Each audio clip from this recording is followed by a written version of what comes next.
வணக்கம் நேர்களே, ஐரோப்பிய செய்திகளின் மதிய நேர செய்திகள். முதலில் தலைப்புச் செய்திகள். ஹார்முஸ் ஜலசந்தியினை மீட்க அமெரிக்கா அதிரடி தாக்குதல், ஈரான் கடற்படையின் 120 கப்பல்கள் அழிப்பு. ஐரோப்பாவுக்கு பேரிடியாக அமையவுள்ள மின்கட்டண உயர்வு, ரஷ்யா கடும் எச்சரிக்கை. எரிசக்தி கொள்கையில் ஐரோப்பாவின் தவறான முடிவு, இந்தியா மற்றும் சீனாவின் பசுமை புரட்சி. ஈரான் மீது தாக்குதல் நடத்த அமெரிக்காவுக்கு பிரித்தானியா அனுமதி, வளைகுடா பிராந்தியத்தில் பதட்டம். ஆங்கில கால்வாயினை கடக்கும் அகதிகள், கடத்தல்காரர்களின் பிடியில் சிக்கும் நூற்றுக்கணக்கான உயிர்கள். அமெரிக்காவின் அணு ஆயுத விமானப்படை தளத்தில் மர்ம ட்ரோன்கள் ஊடுருவல், பெரும் பாதுகாப்பு அதிர்ச்சி. ஈராக் மண்ணிலிருந்து வெளியேறும் நேட்டோ படைகள், ஈரான் போர் சூழலால் அதிரடி முடிவு. பிரித்தானியாவில் மீண்டும் ரேஷன் முறை, உணவு பற்றாக்குறையினை சமாளிக்க அரசு அதிரடி திட்டம். இனி விரிவான செய்திகள். ஹார்முஸ் ஜலசந்தியினை மீட்க அமெரிக்கா அதிரடி தாக்குதல், ஈரான் கடற்படையின் 120 கப்பல்கள் அழிப்பு. உலகளாவிய எரிபொருள் விநியோகத்தை உறுதி செய்ய ஹார்முஸ் ஜலசந்தியினை மீண்டும் திறக்க கோரி அமெரிக்க அதிபர் டொனால்ட் ட்ரம்ப் ஈரானுக்கு எதிராக ஒரு புதிய போர் முனையினை திறந்துள்ளார். அமெரிக்க விமானப்படையின் A-10 வார்தாக் போர் விமானங்கள் மற்றும் அபாச்சி ஹெலிகாப்டர்கள் ஈரானிய படகுகள் மற்றும் ட்ரோன்களை குறிவைத்து ஜலசந்தியின் தெற்கு பகுதியில் தீவிர தாக்குதலை நடத்தி வருகின்றன. ஈரானின் ஏவுகணை தளங்கள் மற்றும் கடற்படை கப்பல்களை குறிவைத்து நடத்தப்பட்ட வான்வெளி தாக்குதல்களில் இதுவரை அந்நாட்டின் 120க்கு மேற்பட்ட கப்பல்கள் அழிக்கப்பட்டுள்ளதாக பென்டகன் தெரிவித்துள்ளது. ஜப்பான் மற்றும் ஐரோப்பிய நாடுகளின் ஆதரவை திரட்ட ட்ரம்ப் முயன்று வரும் நிலையில் ஈரான் தனது வெடிகுண்டு படகுகள் மற்றும் ஆளில்லா விமானங்கள் மூலம் அமெரிக்க படைகளுக்கு பதிலடி கொடுத்து வருகிறது. இந்த போர் பதட்டத்தால் கச்சா எண்ணெய் விலை 40% உயர்ந்து பீப்பாய் $100 தாண்டி உள்ளதால் உலக நாடுகளின் பொருளாதார நிலை குறித்து ஐரோப்பிய ஒன்றியம் கவலையினை வெளியிட்டுள்ளது. ஐரோப்பாவுக்கு பேரிடியாக அமையவுள்ள மின்கட்டண உயர்வு, ரஷ்யா கடும் எச்சரிக்கை. ஐரோப்பிய ஒன்றியத்தின் பிடிவாதமான போக்கால் எரிசக்தி கட்டணங்கள் சுனாமி போல உயரப்போவதாக ரஷ்யா எச்சரித்துள்ளது. மாற்று வழியின்றி ரஷ்ய எரிவாயுவை புறக்கணிப்பது ஐரோப்பிய பொருளாதாரத்தை பாதாளத்துக்கு தள்ளும் என்று புட்டினின் ஆதரவாளர் சாடியுள்ளார். இந்த பிடிவாதமான முட்டாள்தனம் காரணமாக சாமானிய மக்கள் கடும் நிதி நெருக்கடியினை சந்திப்பார்கள் என்று கூறப்படுகிறது. எரிசக்தி தட்டுப்பாட்டால் வரும் குளிர்காலத்தில் ஐரோப்பிய நாடுகள் இருளில் மூழ்கும் அபாயம் உள்ளதாக ரஷ்ய அதிகாரி குறிப்பிட்டுள்ளார். உலக சந்தையில் நிலவும் நிச்சயமற்ற தன்மையால் மின்சாரம் மற்றும் எரிவாயு விலைகள் கட்டுக்கடங்காமல் அதிகரிக்கின்றன. அரசியல் மோதல்களால் ஐரோப்பா தனது சொந்த எரிசக்தி பாதுகாப்பினை சிதைத்துக் கொள்வதாக ரஷ்யா குற்றம் சாட்டியுள்ளது. உக்ரைன் போருக்கு பிந்தைய தடைகள் ஐரோப்பிய நாடுகளுக்கே பெரும் பின்னடைவாக மாறி வருவதை ரஷ்யா சுட்டிக்காட்டியுள்ளது. எரிசக்தி கொள்கையில் ஐரோப்பாவின் தவறான முடிவு, இந்தியா மற்றும் சீனாவின் பசுமை புரட்சி. எரிசக்தி தேவைகளுக்காக ஐரோப்பா மீண்டும் நிலக்கரி மற்றும் புதைப்படிம எரிபொருட்களை நாடியுள்ளது தவறான பாடம் என்று ஆய்வாளர்கள் கூறுகின்றனர். ஐரோப்பா பின்வாங்கிய நிலையில் இந்தியா மற்றும் சீனா ஆகிய நாடுகள் புதுப்பிக்கத்தக்க எரிசக்தி திட்டங்களில் அதிரடி முன்னேற்றம் கண்டுள்ளன. பசுமை எரிசக்திக்கு மாறுவதன் மூலம் சுற்றுச்சூழலை பாதுகாப்பதுடன் பொருளாதார ரீதியாகவும் ஆசிய நாடுகள் பலன் பெறுகின்றன.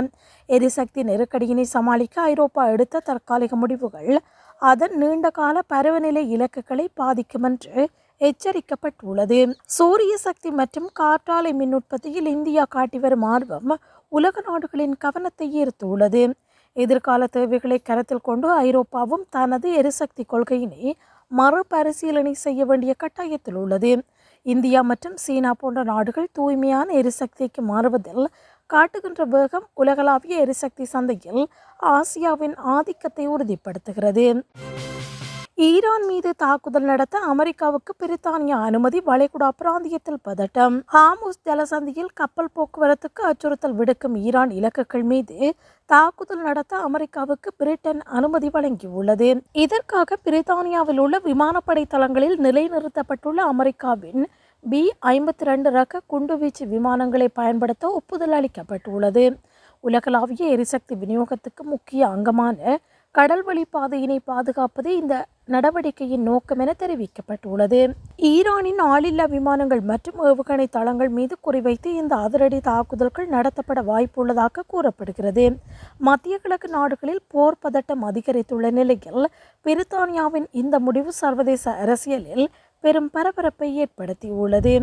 பாதுகாப்பு காரணங்களுக்காகவும் சர்வதேச வர்த்தகத்தை பாதுகாக்கவும் இந்த இராணுவ ஒத்துழைப்பு அவசியம் என்று பிரிட்டிஷ் அரச தரப்பில் விளக்கம் அளிக்கப்பட்டுள்ளது.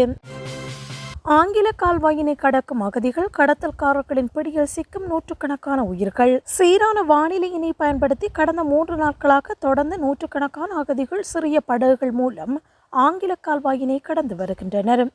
பிரான்சிலிருந்து பிரித்தானியாவுக்குள் நுழைய முயலும் இவர்களை ஏற்றி வர மனித கடத்தல்காரர்கள் ஆபத்தான பயணங்களை மேற்கொள்கின்றனர். கடந்த 24 மணி நேரத்தில் மட்டும் பல படகுகளில் வந்த சுமார் 400க்கும் மேற்பட்டோரை எல்லை பாதுகாப்பு படையினர் மீட்டுள்ளனர். இந்த ஆண்டில் மட்டும் இதுவரை ஆயிரக்கணக்கானோர் சட்டவிரோதமாக இந்த கடல் வழியினை பயன்படுத்தியுள்ளதாகவும் அதிகாரப்பூர்வ புள்ளி விவரங்கள் தெரிவிக்கின்றன. உயிருக்கு ஆபத்தான இந்த பயணங்களை தடுக்க பிரிட்டன் மற்றும் பிரான்ஸ் அரசுகள் தீவிர கண்காணிப்பு நடவடிக்கைகளில் ஈடுபட்டுள்ளன. அகதிகள் வருகை அதிகரித்துள்ளதால் பிரித்தானியாவின் குடியேற்ற கொள்கை மற்றும் எல்லை பாதுகாப்பு குறித்த விவாதங்கள் மீண்டும் சூடுபிடித்துள்ளன. அமெரிக்காவின் அணுவாயுத விமானப்படை தளத்தில் மர்ம ட்ரோன்கள் ஊடுருவல் பெரும் பாதுகாப்பு அதிர்ச்சி. அமெரிக்காவின் மிக முக்கிய அணுவாயுத குண்டுவீச்சு விமான தளத்துக்குள் அடையாளம் தெரியாத மர்ம ட்ரோன் கூட்டங்கள் அத்துமீறி நுழைந்துள்ளன. பல அலைகளாக வந்த இந்த ட்ரோன்கள் அதீத பாதுகாப்பு வலயத்தை மீறி தளத்தின் வான்பரப்பில் சுற்றித் திரிந்ததால் பெரும் பரபரப்பு ஏற்பட்டது. இந்த ட்ரோன்கள் எங்கிருந்து வந்தன அல்லது யாரால் இயக்கப்படுகின்றன என்பது குறித்து இதுவரை எந்த தகவலும் கிடைக்கவில்லை. அமெரிக்காவின் தேசிய பாதுகாப்பு மற்றும் அணுவாயுத ரகசியங்களுக்கு இது பெரும் அச்சுறுத்தலாக அமையலாம் என்று இராணுவ வல்லுநர்கள் கவலை தெரிவித்துள்ளனர். பென்டகன் மற்றும் FBI அதிகாரிகள் இந்த மர்ம ஊடுருவல் குறித்து உயர்மட்ட விசாரணையினை தொடங்கியுள்ளனர். ஈராக் மண்ணிலிருந்து வெளியேறும் நேட்டோ படைகள், ஈரான் போர் சூழலால் அதிரடி முடிவு. ஈரானில் நிலவும் போர் பதட்டத்தை அடுத்து ஈராக்கில் நிலைநிறுத்தப்பட்டிருந்த தனது படைகளை திரும்பப் பெற நேட்டோ அமைப்பு தீர்மானித்துள்ளது. பிராந்தியத்தில் அதிகரித்து வரும் பாதுகாப்பு அச்சுறுத்தல்கள் காரணமாக தனது வீரர்களின் பாதுகாப்பை உறுதி செய்ய இந்த தற்காலிக நடவடிக்கை எடுக்கப்பட்டுள்ளது. ஈராக் இராணுவத்துக்கு பயிற்சி அளித்து வந்த நேட்டோ குழுவினர் தற்போது பாதுகாப்பான இடங்களுக்கு மாற்றப்பட்டு வருகின்றனர். ஈரான் மற்றும் அதன் ஆதரவு அமைப்புகளால் ஈராக்கில் உள்ள வெளிநாட்டு படைகளுக்கு ஆபத்து நேரலாம் என்று உளவுத்துறை எச்சரித்துள்ளது. மத்திய கிழக்கு பிராந்தியத்தில் போர் மேகங்கள் சூழ்ந்துள்ள நிலையில் நேட்டோவின் இந்த வெளியேற்றம் ஒரு முக்கிய திருப்பமாக பார்க்கப்படுகிறது. நிலைமை சீரான பிறகு மீண்டும் பயிற்சிகளை தொடர திட்டமிட்டுள்ள போதிலும் தற்போதைய வெளியேற்றம் ஈராக்கின் பாதுகாப்பு சூழலில் மாற்றத்தை ஏற்படுத்தலாம்.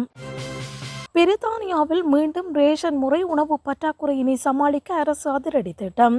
பிரித்தானியாவில் உணவு பற்றாக்குறை ஏற்படும் பட்சத்தில் 2ஆம் உலகப் போர் காலத்தைப் போல மீண்டும் ரேஷன் முறையினை அமுல்படுத்த ஆலோசிக்கப்படுகிறது. அவசர காலங்களில் யாருக்கு முன்னுரிமை அளித்து உணவுப் பொருட்களை வழங்க வேண்டும் என்பது குறித்த முதற்கட்ட பட்டியல் வெளியாகியுள்ளது. போர் சூழல் அல்லது விநியோக சங்கிலி பாதிப்பால் உணவு தட்டுப்பாடு ஏற்பட்டால் ஃபுட் ஸ்டாம்ப்ஸ் முறையினை மீண்டும் கொண்டு வர வாய்ப்பு உள்ளது. குழந்தைகள், கர்ப்பிணிகள் மற்றும் முதியவர்களுக்கு உணவு வழங்குவதில் முன்னுரிமை அளிக்கப்படும் என்று தகவல்கள் தெரிவிக்கின்றன. காலநிலை மாற்றம் மற்றும் சர்வதேச மோதல்களால் நாட்டின் உணவு பாதுகாப்பு கேள்விக்குறியாகி வருவதால் இந்த முன்னெச்சரிக்கை நடவடிக்கை எடுக்கப்படுகிறது.